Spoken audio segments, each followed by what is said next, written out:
Bali, maluto kita subong sang aton nga special food, ang bihon gisado.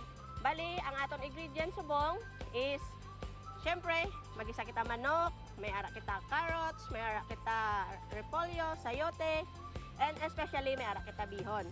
Then, may ara kita sa mga seasoning, may soy sauce kita, may oyster sauce, may paminta. Then, sugudan naton ang pagluto sang manamit nga bihon gisado with love. Okay? Luto kita. Mapainit kita sang aton nga kalan. Maputang kita sang oil. Magisa kita sang aton nga sibuyas kag ahos.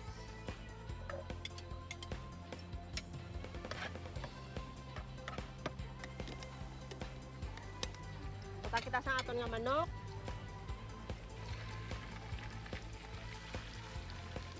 Laton lang siya nga daw mag golden brown siya para at least luto gid ang aton chicken. Mabutang kita sang gamay nga chicken stock para at least wala gabladi aton nga manok.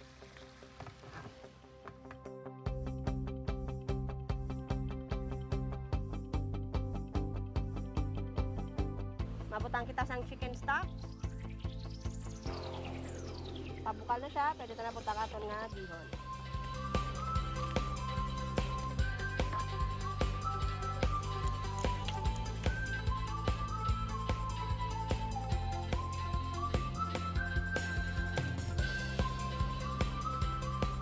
Ang serving natin is good for 3 to 4.